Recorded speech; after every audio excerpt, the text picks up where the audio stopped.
Ahí está. Pues eso, para las personas que no nos pueden ver en directo porque están trabajando o por lo que sea, no pilla bien, siempre nos gusta grabar las sesiones para que se puedan ver en diferido. Y bueno, pues yo por mí vamos empezando. Así que eso, me presento antes que nada para los que no me conocéis. Yo soy Laura, Laura Plaza, soy fellow en The Hero Camp y facilitadora. Y a la vez también soy product designer en General Software y anteriormente pues he sido diseñadora gráfica, ilustradora y soy actualmente también mamá de Oreo y Quesito, que ya os aviso que si de repente veis algunos peludos pasando por aquí es bastante normal, suelen hacerlo. Y nada, presentaros también la escuela de Girocam, ¿vale? ¿Qué es de Girocam? Es la escuela de producto donde lo que hacemos son, pues eso, para todos los profesionales del mundo digital, product designer, product manager. Hacemos también curso de product manager advanced, de analytics, que tenemos hoy a Sergio, que es el director con nosotros y nos contará más, y también el de product discovery. Que de estos cursos son 100% prácticos, no es nada de, o sea, tienen su parte de teórica, pero en todas las sesiones hay también su parte práctica y que tenemos súper entrenadores en todas las sesiones que son profesionales activos del sector, que además cuentan con un montón de experiencia y que nos pueden hablar pues cómo es el día a día real en las empresas en el mundo digital. Y nada, contaros que además estamos de celebración y os lo cuento con este vídeo.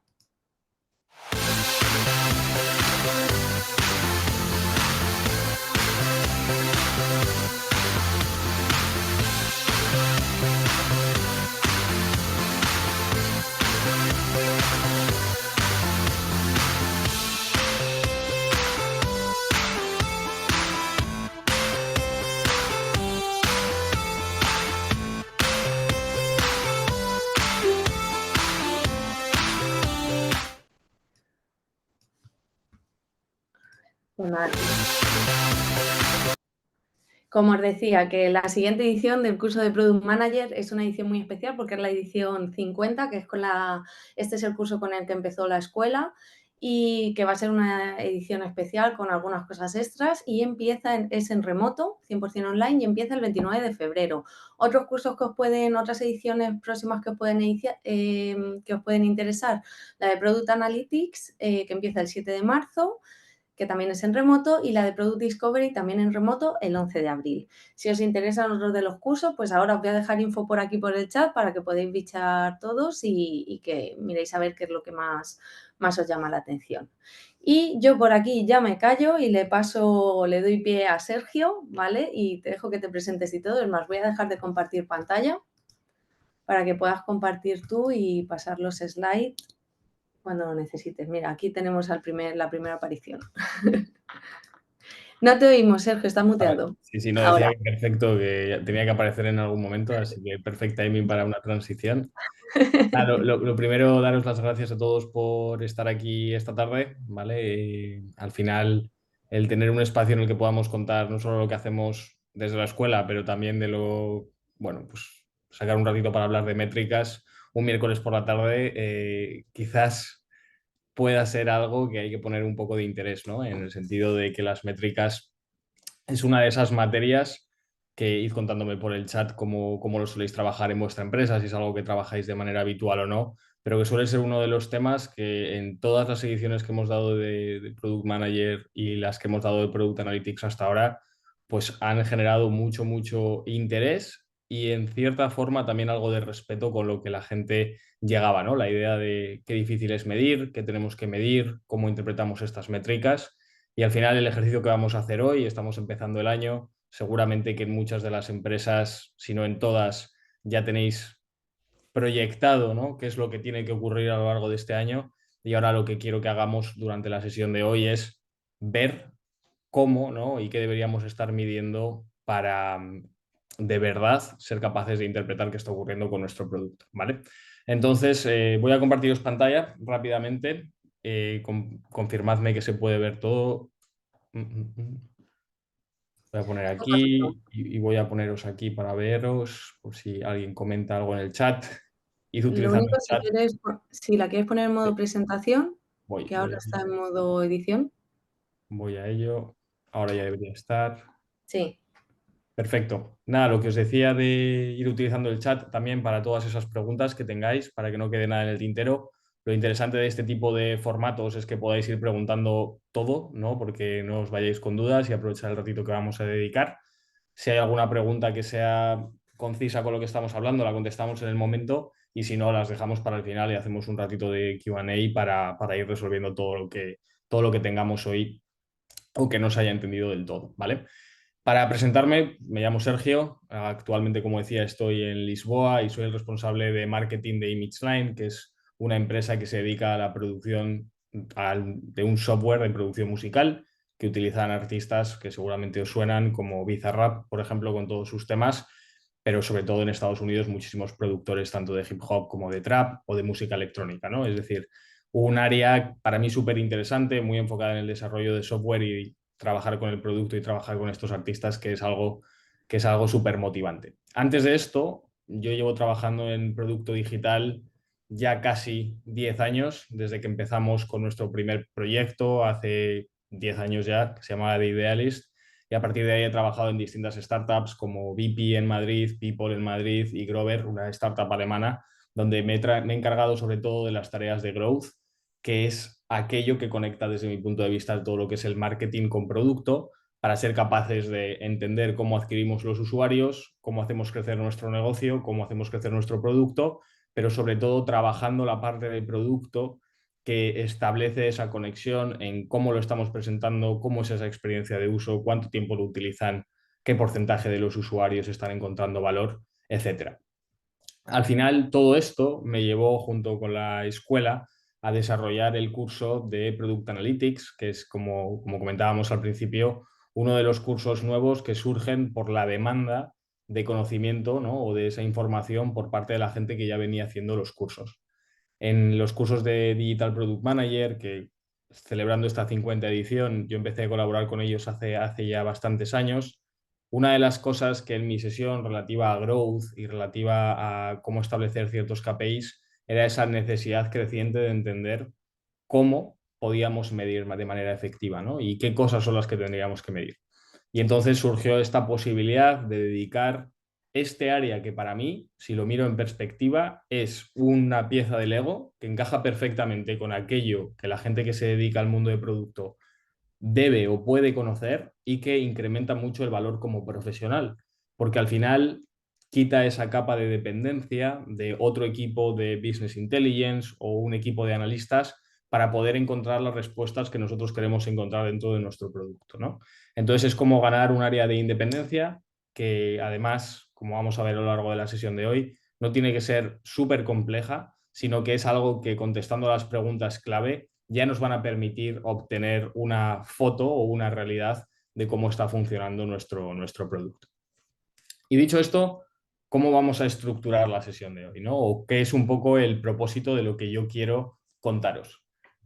Lo primero es cuáles son esos componentes, se me ha subido esto aquí arriba, cuáles son esos componentes de una buena métrica que hay que tener en cuenta a la hora de definirlo, porque seguramente en vuestro día a día estéis bastante acostumbrados a, bueno, pues enfrentaros de alguna forma u otra a distintas métricas y ser capaz de desgranar cuáles son las que son consideradas buenas métricas y cuáles no. Una cosa que para mí es clave es detectar en qué fase se encuentra nuestro proyecto. Y esto no es solo relativo a startups o proyectos que están empezando desde cero, sino que si también trabajamos en una empresa grande y estamos desarrollando un mini proyecto dentro de esa empresa, una nueva funcionalidad, una nueva feature, todas al final siguen la misma trayectoria que vamos a ver en el gráfico dentro de unos minutos. Después de esto, una vez sabemos cómo identificar esta métrica en la fase en la que se encuentra nuestro proyecto, ¿cuáles son las principales métricas a día de hoy, en 2024, que son más relevantes en cada una de estas etapas? Al final, lo que nosotros tenemos que hacer es el ejercicio de primero identificar esas métricas y luego ver cómo nosotros las podemos conectar con lo que estamos haciendo en nuestro día a día. Luego vamos a ver una pregunta que para mí es clave y justo para esta sesión que creo que aporta valor, que es cuáles son los pasos como Product Manager que nosotros tenemos que hacer una vez hemos identificado estas métricas, ¿no? ¿Cuáles son los siguientes pasos? Después de esto, ¿cómo los vamos a visualizar? ¿Cuáles son las opciones de visualizaciones que tenemos? Y como decía, vamos a aprovechar también unos minutos para que podáis hacer todas las preguntas que tengáis al final de la sesión. Y dicho esto, Y para establecer un poco un punto de partida, lo que me gustaría que hiciésemos es un pequeño ejercicio de reflexión, porque como decía, como estamos empezando el año, seguramente a cualquier persona que preguntéis o el discurso que estamos oyendo internamente en las empresas es que todas las empresas del mundo quieren crecer, ¿vale? Es decir, al final no hay ninguna empresa que te vaya a ir con otro discurso y en ese quiero crecer, ¿vale? Es donde empieza a desgranarse o donde hay que empezar a rascar para entender verdaderamente dónde y en qué área es donde se quiere crecer, ¿no? Porque crecer es un término tan general que muchas veces lo que cuesta es bajarlo a tierra.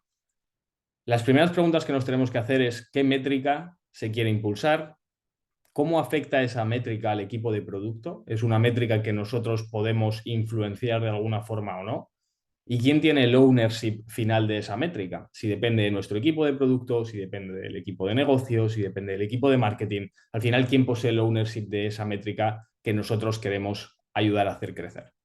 Lo que os propongo es que hagáis este ejercicio y a lo largo de la sesión algunos tomaréis notas directamente en vuestros ordenadores, algunos como yo preferirá tomarlas a mano, pero si os dedicáis un minuto ahora mismo a escribir la respuesta a estas preguntas aplicándolas a vuestra empresa, si os hace fácil contestar a estas preguntas, ya os digo, ha pasado enero, tenemos claro o tenéis claro qué métrica es la que queréis impulsar en vuestra empresa, tenéis claro cuál es la implicación en el equipo de producto en el que estáis y tenéis claro quién asume el ownership de esa métrica. Dependiendo de si es fácil o no, va a depender un poco de lo que yo llamo el estado de salud de los datos dentro de las empresas. Y esto es un poco el análisis que yo llevo haciendo durante el paso de los años y es que pese a que existe esta tendencia de considerar que las empresas son data-driven y al final la propia acumulación de datos que tenemos hoy en día gracias a todas las fuentes de información que una empresa puede acceder, hace que sea muy complicado contestar, por ejemplo, la primera pregunta y al final hacer el ejercicio de simplificación de cuál es esa métrica, muchas veces llamada la North Star Metric o la métrica, la única métrica que importa, pero que si lo hablamos en un lenguaje más campechano es cuál es esa única cosa, ¿no?, que nosotros queremos influenciar para ayudar a que la empresa crezca. Sabiendo este punto de partida y esperando que cada uno de vosotros haya cogido en ese papel y haya contestado, ¿no?, a estas preguntas, vamos a empezar a identificar cuáles son esas características que tiene que tener una buena métrica, ¿vale?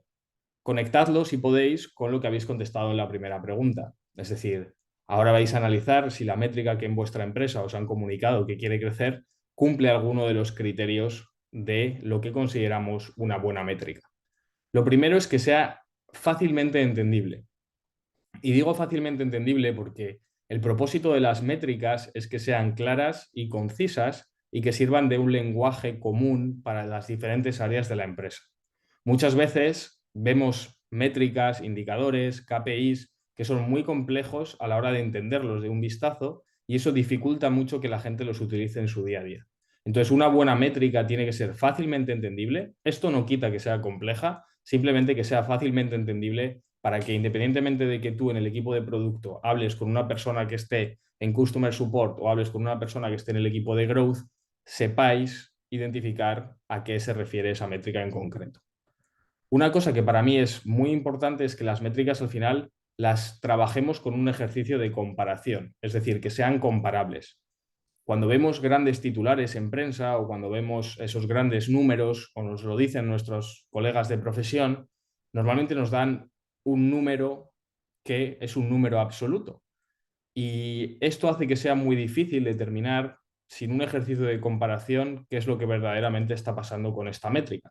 Si yo llego a vosotros y os digo, oye, en nuestra aplicación tenemos 100 millones de usuarios, podríais decirme, muy bien, Sergio, palmadita en la espalda, pero si yo os digo que el mes pasado teníamos 200 millones de usuarios, saltarían todas las alarmas porque hubiésemos perdido la mitad de los usuarios. Esto, que dicho así suena como sentido común absoluto, muchas veces a la hora de aplicar las métricas buscamos o trabajamos estos valores absolutos en lugar de estas comparaciones o valores que podamos ir traqueando para ver cómo evolucionan a lo largo del tiempo. Y gracias a este ejercicio de comparación pasamos al punto 3, que es establecer unos ratios o unos porcentajes que al final comparan esas dos unidades y que nos permiten ir viendo cómo van evolucionando también a lo largo del tiempo.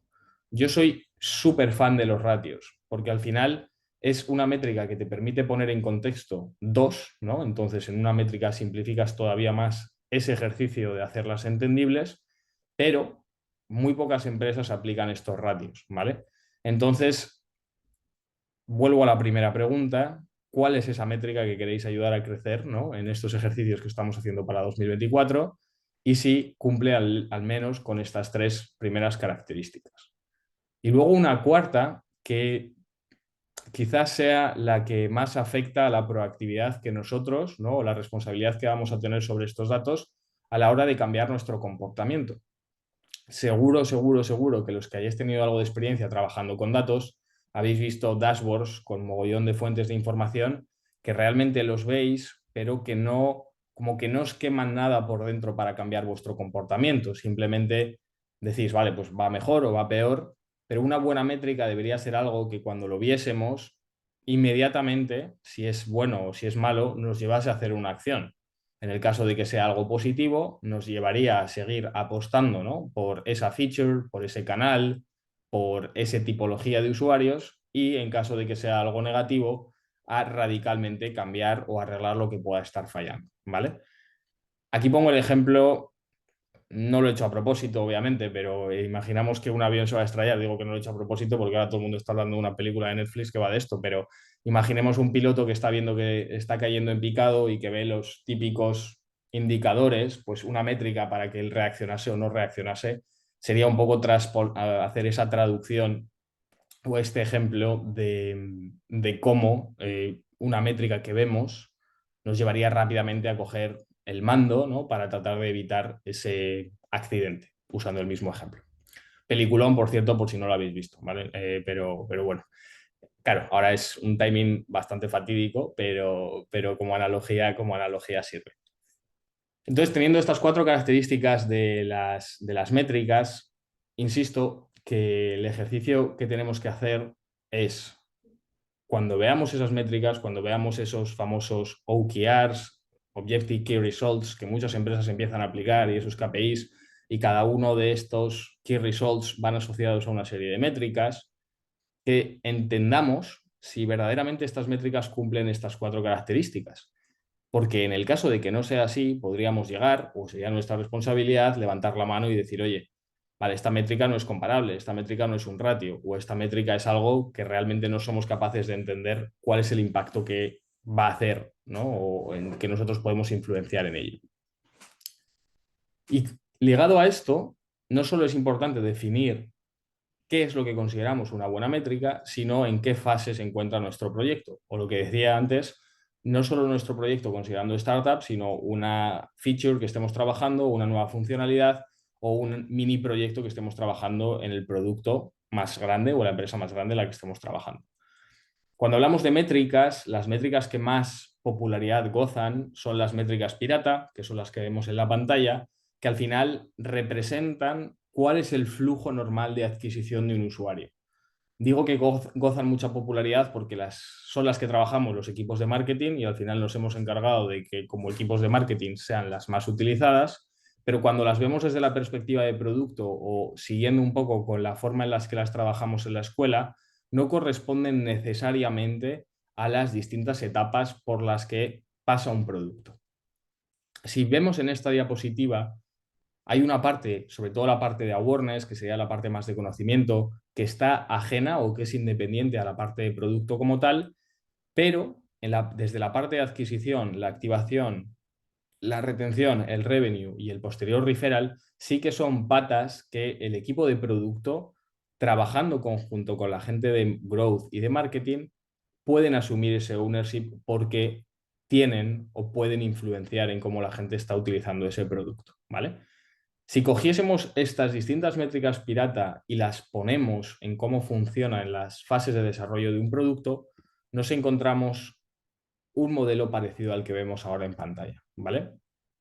Esto es súper importante porque es el framework que utilizamos a la hora de explicar cómo evoluciona un producto desde la ideación, desde esa fase de las primeras entrevistas en las que los usuarios nos dicen que tienen un problema o los posibles clientes estamos investigando si nuestro producto resolvería una necesidad que pudiesen tener, hasta esa fase de escala, esa fase en la que se ha hecho un producto masivo, en la cual hay un mercado cada vez más creciente.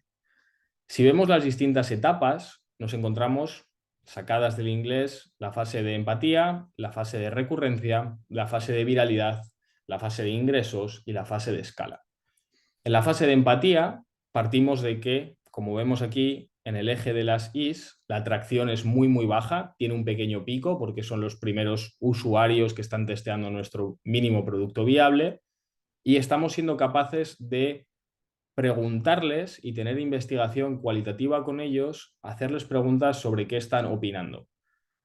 Aquí, todas las respuestas que las que estamos obteniendo son respuestas uno a uno, con lo cual es muy difícil obtener datos cuantitativos o datos agregados que nos permitan verdaderamente entender cómo está funcionando nuestro producto o si la gente está encontrando valor en nuestro producto. Una vez hemos pasado esa fase de empatía, que son esas primeras conversaciones, en el momento que ya tenemos un producto lanzado, algo que es la primera versión con la cual los usuarios pueden interactuar, entramos en esta fase de recurrencia en la que aquí sí podemos empezar a medir cosas como la activación o la retención de los usuarios. Estas dos métricas para mí son claves porque normalmente los equipos de producto las solemos pasar por alto cuando son métricas para mí que influencian todo lo que ocurre a posterior. Sí que es cierto que no se dedica muchísima atención a estas métricas y de ahí un poco la necesidad de trabajar un curso que profundice en este área porque son las métricas más complejas. Primero, porque no existe mucha información alrededor de ello. Cada producto es distinto, cada producto va a tener una tasa de activación distinta, va a tener una tasa de retención distinta y por lo tanto hace muy difícil que se pueda, digamos, establecer ciertos parámetros repetibles más allá de una forma de trabajar estas métricas que sí que se puede trasladar y se puede traspolar a cualquier producto. En la fase de viralidad, cuando ya hemos encontrado, ¿no? Hemos sido capaces de detectar si nuestro producto genera esa recurrencia, con la tasa de retención que sea, pasamos a una fase de viralidad en la que nuestro producto, el único propósito es ser capaz de llegar a un mayor número de personas. En esta fase es donde trabajamos o las métricas en las que deberíamos enfocarnos son aquellas relacionadas más con la parte del marketing, de adquisición de usuarios o de referral, de conseguir que los usuarios inviten cada vez a más usuarios. Y es en ese momento en el que, digamos, desde el framework que trabajamos en la escuela o el mío, es cuando encontramos el famoso product market fit, ¿vale? Digo que el mío porque sí que es cierto que algunas veces se considera que está entre la fase de stickiness y la fase de viralidad, porque se considera que hay un porcentaje de usuarios que tienen esa necesidad, pero para mí ocurre en el momento que tú eres capaz de encontrar ese mercado, que es un mercado creciente que te permite cada vez adquirir más usuarios y resolver esa necesidad a un mayor porcentaje de tu total addressable market o todo el mercado potencial que puede utilizar tu producto. Cuando ya tenemos ese product market fit, que hasta aquí, digamos, sería un poco el trabajo que podríamos hacer desde la parte de producto puramente, pasaríamos a lo que sería la fase de revenue, donde entran muchas veces los equipos de negocio a tratar de maximizar lo que ya hemos hecho en las fases anteriores. Esto para mí también es un error bastante típico, ya que existe un fenómeno de causalidad de lo que nosotros estamos trabajando en la fase de recurrencia, como veremos también más adelante a lo largo de la sesión de hoy, cómo afecta directamente al revenue que se está consiguiendo y por lo tanto impactando de manera directa a esa cifra de negocio. Y una vez hemos sido capaces de trabajar esa fase de revenue, ya se trata de pasar a la siguiente fase de escala, que es básicamente hacer todo lo anterior una y otra vez en nuevos mercados, con nuevos segmentos de clientes, con nuevas features, para ser capaz de crecer y llegar a ser como esas aplicaciones que tenemos instaladas en el móvil o llegar a ser como esos servicios que utilizamos en nuestro día a día.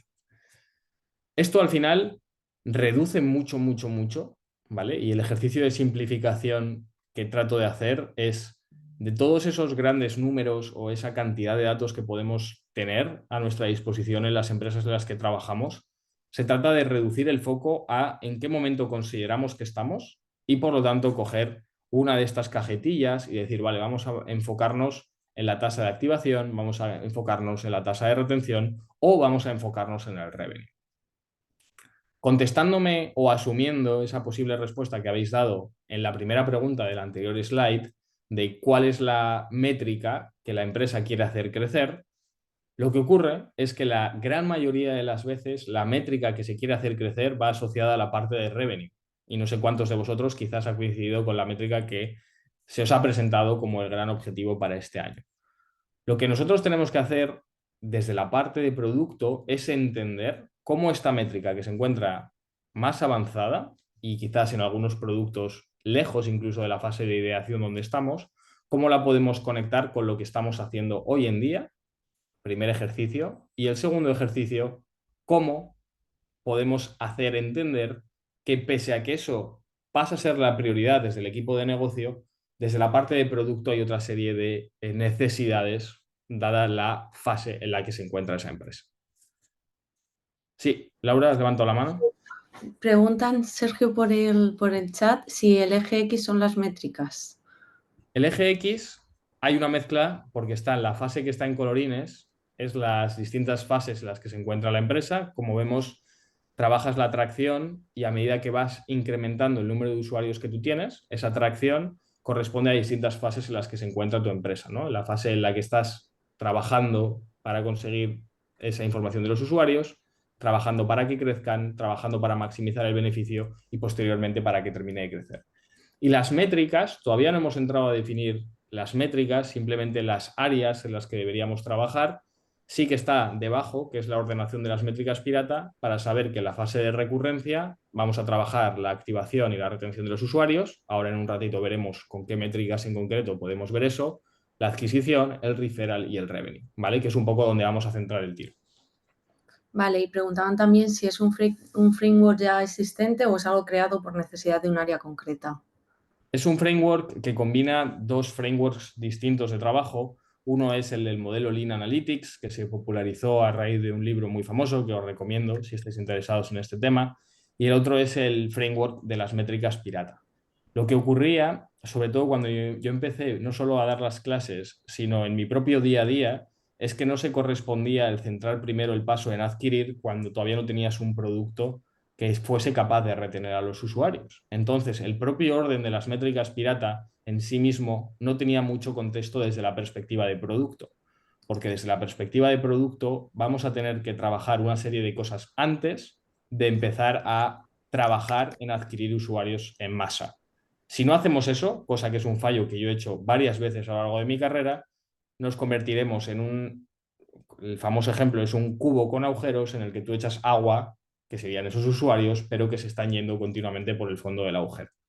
Entonces, juntando estas dos, es la forma sencilla o la forma más sencilla que yo he encontrado de trabajar estos dos frameworks, combinarlos en uno y centrar el tiro a qué cosas son las más importantes para, sobre todo, reducir esa parálisis por análisis que se puede dar cuando tienes un montón de datos enfrente de ti.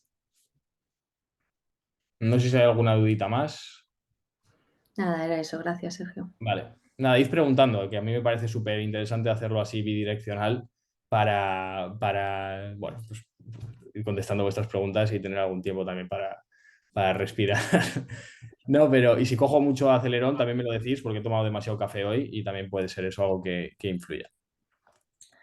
Y ahora, como os decía, ¿cuáles son las principales métricas de cada una de estas etapas, ¿no?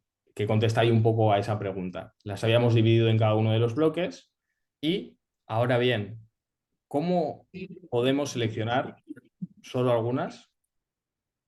Como por ejemplo el conversion rate, ¿vale? En la fase de stickiness, el conversion rate es una métrica que, también conocida como la tasa de conversión, es un ratio que podemos establecer en todas las etapas, es decir, no es una métrica que sea específica solo a la fase de stickiness o a la fase de recurrencia, pero sí que es cierto que aquí tiene especial importancia porque nos va a permitir entender cuáles son el porcentaje, por ejemplo, de activación de nuestros usuarios, que se conoce como el activation rate. Cuando hablamos de la activación de los usuarios, que es una de esas etapas que veíamos aquí en las métricas pirata, vuelvo para atrás rápidamente, ¿vale? Cuando hablamos de la activación se define como ese momento o esa sucesión de momentos en el que los usuarios experimentan el valor de nuestro producto. Esto al final consiste en que os debéis preguntar a vosotros mismos cuál es el valor principal o cuál es esa acción principal, cuál es ese evento dentro de vuestro producto que a vosotros os revelaría la información de que ese usuario ha encontrado valor. Pongo aquí un ejemplo que va a ser fácil de entender, que es si tú eres una aplicación como Spotify, el evento principal que vas a tener en tu aplicación es reproducir una canción y por lo tanto el activation rate que tú tengas que trabajar es qué porcentaje de usuarios que se han registrado terminan reproduciendo una canción. Si ese porcentaje, imaginemos, es un 20%, podríamos discutir si la gente está encontrando valor fácilmente en tu producto, porque de lo que has desarrollado, solo un 20% de los usuarios están utilizando ese valor principal. Sin embargo, si tú en tu producto, del 100% de los usuarios que se registran, un 90% están haciendo la acción principal, significa que tienes una tasa de activación muy rápida. Hay otras métricas que también trabajamos cuando, digamos, en el curso, que es otro concepto que es cuánto tardas en darles este valor, ¿vale? Porque al final no solo se trata de descargarte Spotify y reproducir una canción, sino cómo eres capaz de hacerlo eso en el menor tiempo posible. Porque al final, combinando estas dos métricas, simplemente tratad de pensar en el número de aplicaciones que habréis descargado en vuestra vida una vez y al descargarla automáticamente la habéis borrado. Uno, es porque no habéis sido capaces de encontrar esa activación o ese valor que os daba la aplicación. O segundo, porque el time to value, ese tiempo que habéis tenido que dedicar hasta posiblemente encontrar el valor, ha sido tan grande que no habéis llegado ni siquiera a ser capaces de experienciarlo, ¿vale? Entonces, este activation rate y este conversion rate son dos métricas súper útiles en la fase de stickiness que al final se definen como los usuarios que ejecutan una acción, por ejemplo, reproducir una canción en Spotify, dividido del número de usuarios totales, y eso te da un porcentaje que es ese conversion rate o ese activation rate. Otras métricas que se utilizan en la fase de recurrencia son las métricas de los Daily Active Users, los Weekly Active Users o los Monthly Active Users. Estas métricas se trata del número de usuarios que están entrando en nuestro producto de manera diaria, semanal y mensual. Es una métrica que a mí me gusta porque refleja la salud de nuestro producto y se puede hacer compleja, ¿vale? Sin necesidad de que deje de ser entendible, añadiendo, por ejemplo, cuál es la acción ligada a nuestro evento principal. Me explico. Podemos tener Daily Active Users, que son los usuarios totales de la aplicación, pero también podemos tener los Daily Active Users, usuarios diarios de nuestra aplicación, que reproducen una canción. De tal forma que tú no solo vas a estar midiendo cuál es ese activation rate, sino que tú puedes considerar que tu métrica principal sea el número de usuarios diarios que ejecutan esa acción principal. ¿Vale? Lo mismo de forma semanal con los Weekly Active Users o de forma mensual con los Monthly Active Users. Otra métrica que para mí es de las más claves y en la cual profundizamos un montón porque es un tema que a mí me apasiona es la tasa de retención y el famoso churn. La tasa de retención nos permite identificar cuál es el porcentaje de usuarios que siguen utilizando nuestro producto pasado un día, una semana, un mes, un año. Y lo opuesto es el churn, que son los usuarios que hemos perdido en ese periodo de tiempo, ¿vale? Si tú al final, en un año, has empezado con 100 usuarios y en el siguiente año, tienes 90, tienes un 90% de retención anual, porque los 100 que tenías en un año se te han quedado 90 que continúan el año siguiente, y tienes un 10% de churn, que son esos 10 usuarios que se han ido, ¿vale? Ejemplificando de una forma súper simple. Esto es súper, súper interesante porque entender bien cuál es la retención de tu producto y trabajar la retención de tu producto es una de las cosas o superpoderes que tenemos nosotros como product managers o trabajando en el equipo de producto para impactar al resto de áreas del negocio. Si somos capaces de hacer que los usuarios se queden más tiempo, vamos a ser capaces de que estos usuarios generen no solo gracias al referral que traigan a más usuarios, sino también que nos generen más ingresos conectados a la parte de negocio más claros, ¿vale? Entonces, esto sí que es una de las áreas en las que quizás la visualización de estos datos se convierte en algo súper, súper fundamental, porque entender las cohortes de retención o entender cuál es ese porcentaje de usuarios que va cayendo progresivamente, se visualiza y revela mucha información cuando tú lo ves en una gráfica parecida a esta, ¿vale? Vamos a dedicar rápidamente a la tasa de retención y el churn 2 segundos en esta slide, o bueno, más de 2 segundos, pero vamos a profundizar porque para mí es importante que entendamos cómo tenemos que leerla, ¿vale? Os pregunto al chat abiertamente, lo tengo aquí abierto para que vayáis contestándome quiénes de vosotros, podéis decir si sí o si no, trabajáis con cohortes de retención o habéis visto alguna cohorte de retención antes, para que yo también me haga una idea de cómo de adoptado está esta forma de trabajar en las compañías en las que os encontráis vosotros. ¿Qué nos dicen las cohortes de retención? ¿Vale? Las cohortes de retención nos pueden indicar, como veis aquí, distintos escenarios. Veis desde muy bien, bien, ok y mal. Y nos indican en el eje de las Is un porcentaje total que llega hasta el 100%, que está en la parte de arriba, y en el eje de las X los distintos intervalos de tiempo. En este caso, cada uno de estos, como hablamos aquí de Weekly Active Users, ¿vale? Cada uno de estos intervalos de tiempo del eje de las X corresponderían a semanas, y esto lo que nos refleja es que en la semana 0, que es la semana en la que estamos empezando a analizar estos usuarios, tenemos un 100% de los usuarios. Esto tiene todo el sentido del mundo, por eso siempre empiezan ahí, porque en el momento que tú estás empezando a medir, el 100% de los usuarios se encuentran en esa cohorte, ¿no? En ese momento en el tiempo.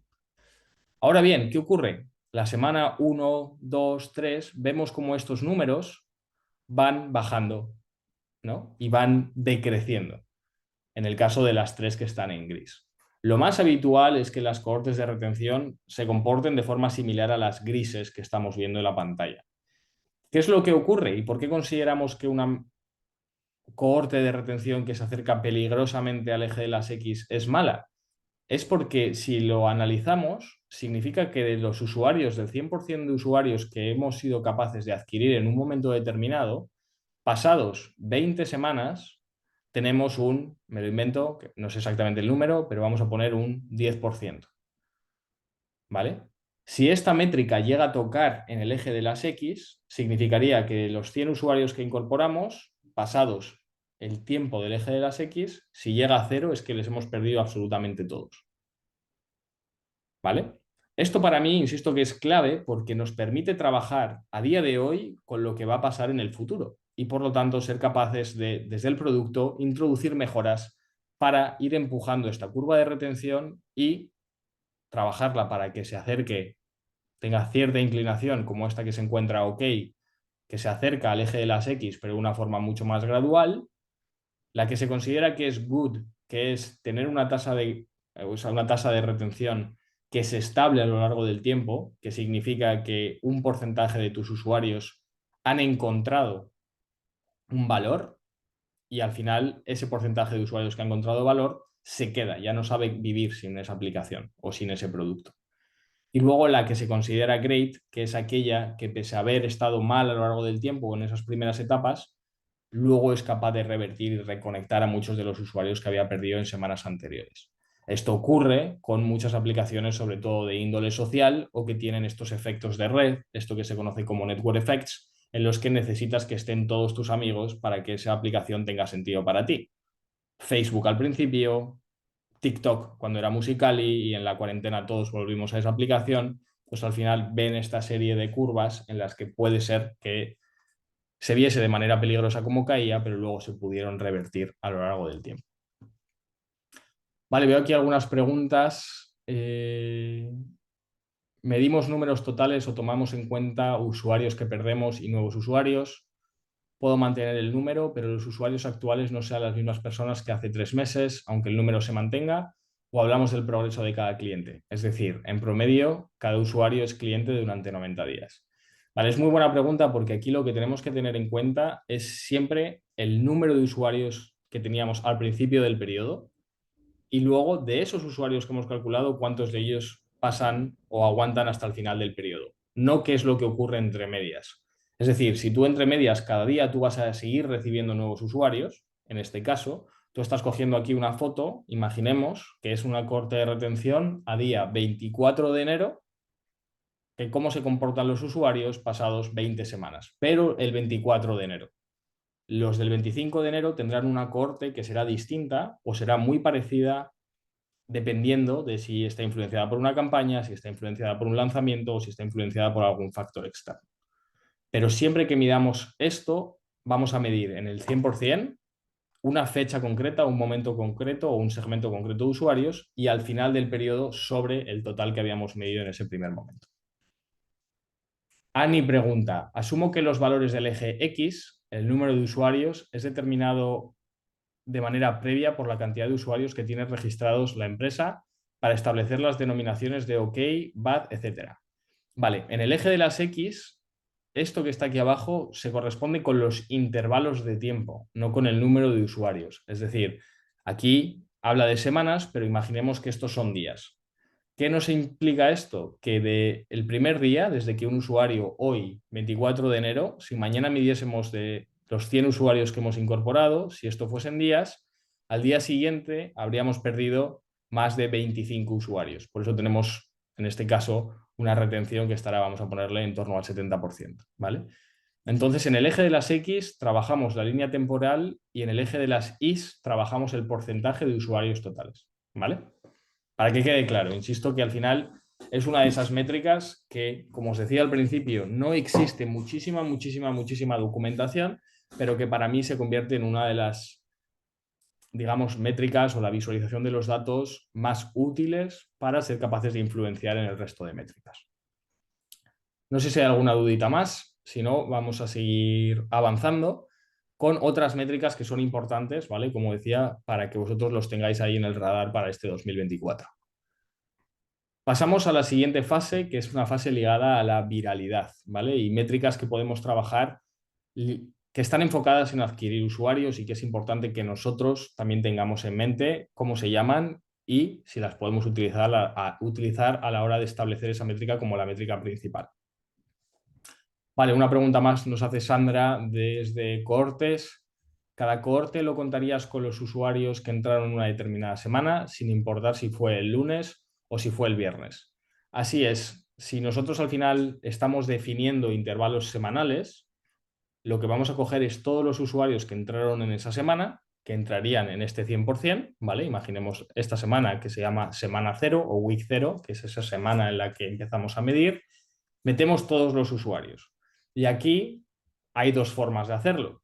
Tampoco quiero hacerlo súper complejo la masterclass de hoy, pero tú puedes hacerlo como semanas naturales, semanas de calendario, que van desde el lunes al domingo en el sistema europeo que trabajamos nosotros. Si vas a otros escenarios, quizás sea de domingo o empiecen en el domingo, o que las hagas directamente por días naturales, es decir, siempre 7 días hacia atrás, independientemente, ¿no? Entonces, que sean de viernes a viernes, independientemente de que sean, pues eso, de lunes a domingo, como podríamos llamarlo en calendar days. Lo que es importante es que el intervalo de tiempo que tú tienes en el eje de las X tiene que ser el intervalo de tiempo que tú estás midiendo para que todos esos usuarios entren en el 100% de lo que tú estás midiendo arriba. De tal forma que si analizásemos esta retención, lo que nos diría es, o quisiésemos analizar la retención de los usuarios que entran esta semana, es desde hoy que es miércoles hasta el siguiente miércoles, o desde el lunes hasta el domingo y hoy que estamos en miércoles, todos los usuarios que hemos entrado, cómo nos vamos a estar comportando la semana que viene, que sería ese week 1, cómo nos vamos a comportar la semana siguiente, ese week 2 y así hasta el final del periodo. ¿Vale? Dime si se entiende, Sandra, o no, porque es una muy buena pregunta. Vale, perfecto. Ok, eso, no os quedéis con ganas de preguntar, porque así podéis sacar también eso, el máximo partido a la sesión. Como decía, si nos vamos a la fase de viralidad, en la fase de viralidad nos vamos a centrar en cosas que, uno, nos permiten comparar cómo está siendo ese crecimiento, que es el month over month growth, que es una métrica que lo que hace es restar los usuarios activos del mes actual con los que teníamos el mes anterior y dividirlos en el mes entre los del mes anterior para darnos qué porcentaje hemos crecido o hemos decrecido que está utilizando nuestro producto.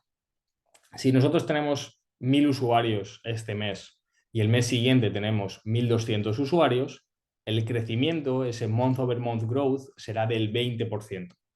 Sin embargo, si nosotros hemos perdido usuarios, estaremos decreciendo, imaginamos que de 1.000 pasamos a 80, estamos decreciendo ese 20% de usuarios que al final, pues bueno, muchas veces en las empresas, cuando se hacen este tipo de análisis, pues ese month over month growth en el seguimiento es súper útil o una métrica súper útil para entender, primero, si nuestro producto está creciendo, segundo, si tenemos algún factor externo que nos pueda estar influenciando, o tercero, si hay algún fallo en nuestro producto que esté impidiendo, por ejemplo, a los usuarios utilizar nuestro producto.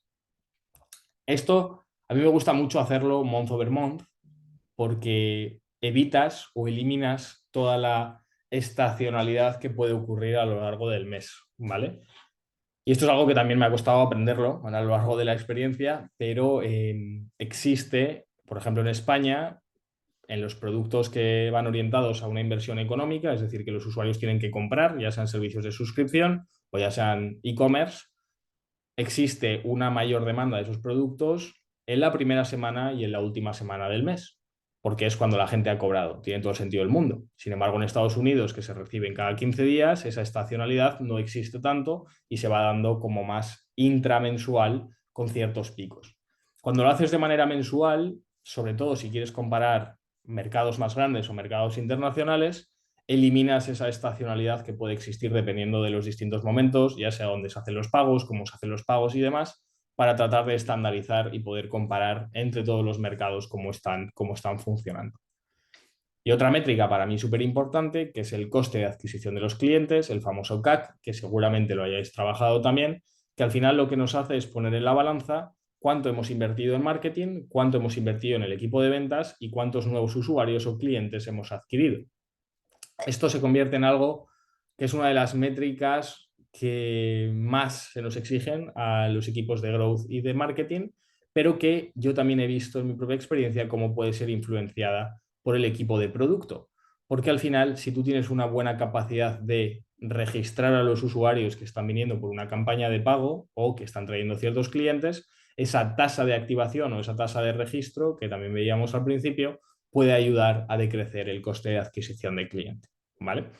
Entonces, que son cosas que nosotros tenemos que conocer porque verdaderamente desde el equipo de producto podemos influenciar.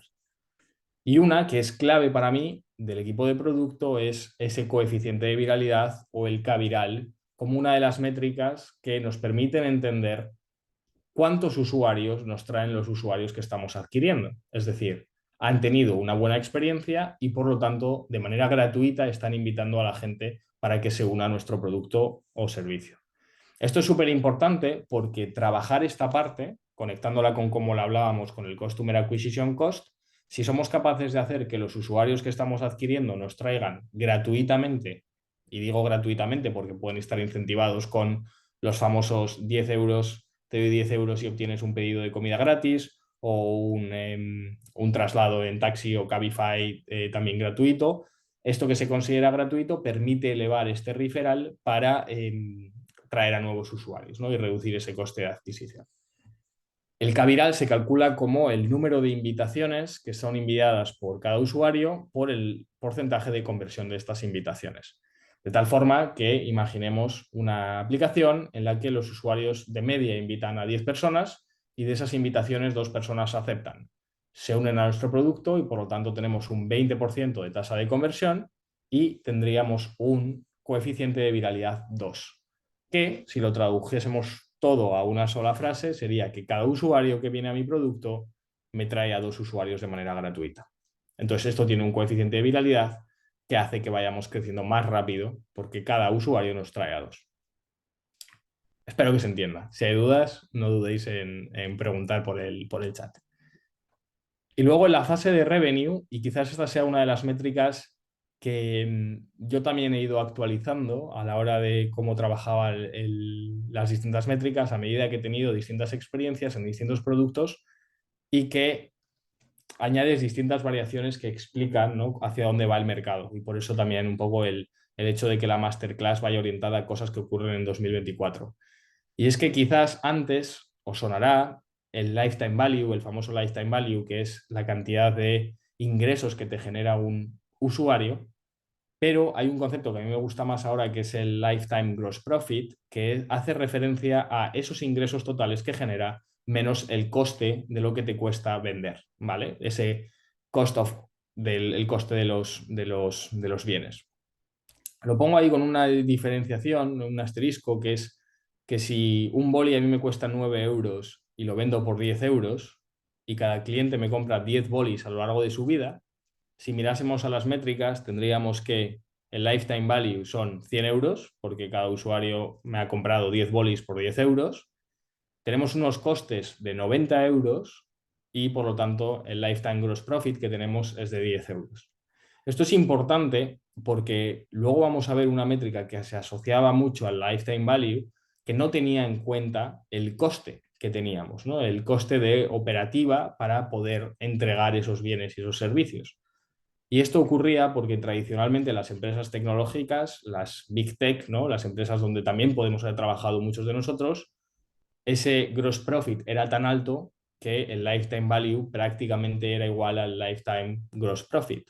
Lo que ocurre es que en muchos e-commerce o en otras empresas donde sí que tienes que asumir esos costes, tú tienes que ser capaz de buscar, como veremos más adelante, esa rentabilidad mirando cuál es el gross profit de nuestro producto o de nuestro servicio. El Average Revenue Per User, que es el ARPU, nos permite identificar el número de ingresos totales que tenemos por cada usuario en un periodo de tiempo determinado.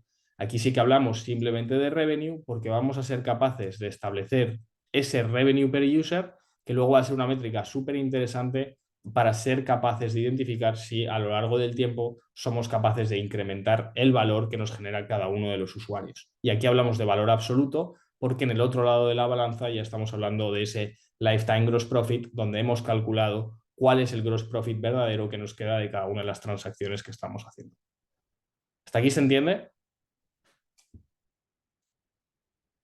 ¿Sí? Perfecto. Y otra métrica que también he añadido a la parte de revenue, que también me parece súper interesante a día de hoy, y digo que a día de hoy porque ha cambiado un poco el mundo desde hace un par de años en los que todo era crecer, crecer, crecer, y ahora quizás también se vuelve a mirar un poco cómo se conecta todo con la rentabilidad por la parte de negocio, entonces que nosotros conozcamos estas métricas es súper interesante, que es el CAC Payback Period, que traducido del inglés es cuánto tiempo tenemos que esperar en recuperar esa inversión que hemos hecho para adquirir un cliente. Si adquirir un cliente, en el ejemplo, nos cuesta 600 euros y este cliente nos paga 100 euros al mes en un concepto de suscripción, tendremos un CAC payback period de 6 meses. Es decir, vamos a tardar 6 meses en recuperar esa inversión. ¿Por qué es esto súper interesante? Porque si somos capaces de reducir ese payback period, vamos a ser capaces de reinvertir ese dinero en adquirir nuevos usuarios y ser capaz de acelerar ese crecimiento que veíamos también en la fase de viralidad. En la fase de escala, que sería ya la última fase de lo que veíamos al principio, establecemos este ratio, que es el Lifetime Gross Profit con el Customer Acquisition Cost, de tal forma que lo que ponemos en la balanza es cuánto estamos invirtiendo por cada usuario y cuánto gross profit nos deja ese usuario a lo largo de su vida. Por eso esta métrica, que tradicionalmente se comparaba con el lifetime value, yo ya la he adaptado para que ese gross profit sea algo que sea lo que nosotros tenemos que medir y establecer o intentar buscar un ratio de 3:1, es decir, que por cada euro que invertimos seamos capaces de generar al menos 3 euros de retorno en gross profit por cada uno de estos usuarios. ¿Se entiende? Espero que sí. Y ahora nosotros, No hay Sí, duda de momento. perfecto. ¿Qué debemos hacer nosotros como product managers? ¿No? Y quizás sea la pregunta un poco, o las preguntas que tenemos que sacar en claro de la sesión de hoy para tratar de hacerlo lo más práctico posible. Tenemos que hacernos las siguientes preguntas. Uno, ¿entendemos todas las métricas que estamos midiendo en nuestro día a día y el por qué? Dos, ¿son estas métricas comparativas y están en forma de ratio? Si no es así, ¿cómo podríamos adaptarlas para que estuviesen de esta forma? Tres, ¿están las métricas conectadas con el momento de vida del producto?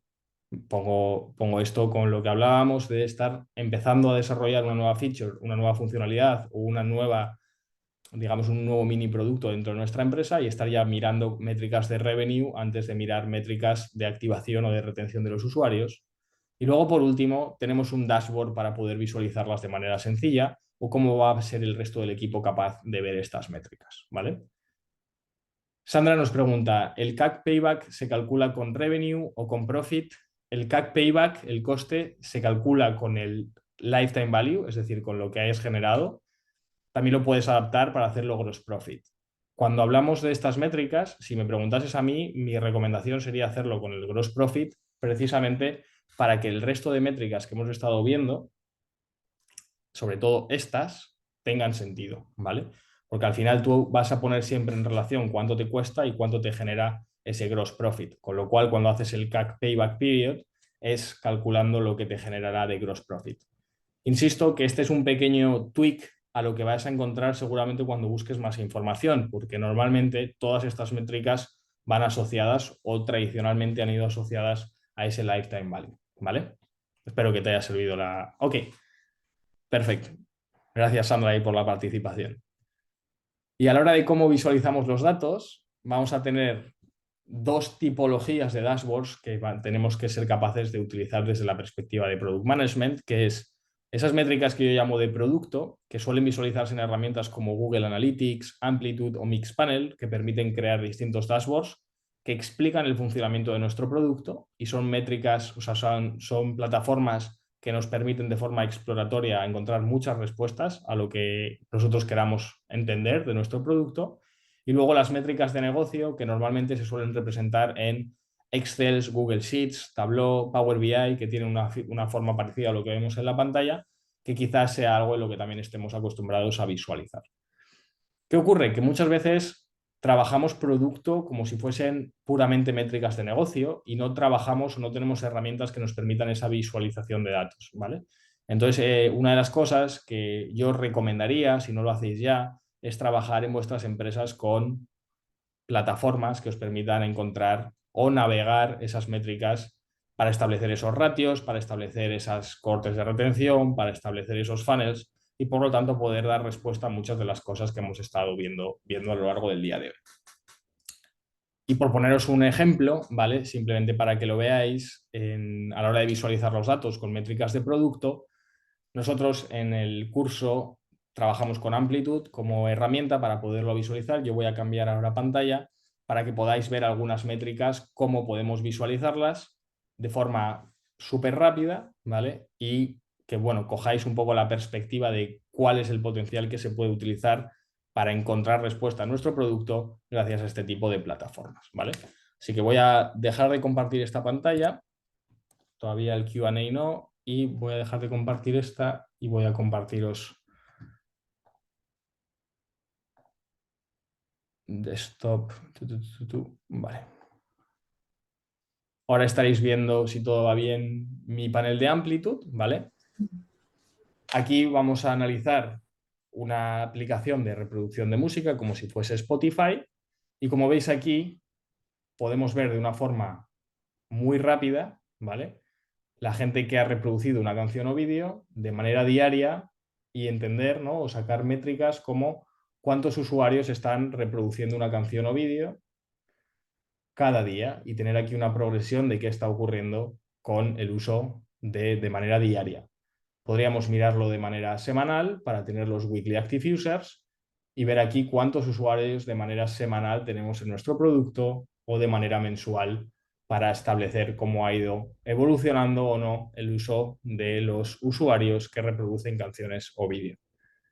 También, si quisiésemos crear esas cohortes de retención que os hablaba al principio, estas plataformas nos permiten de una forma muy sencilla establecer, ¿no? Vamos a poner aquí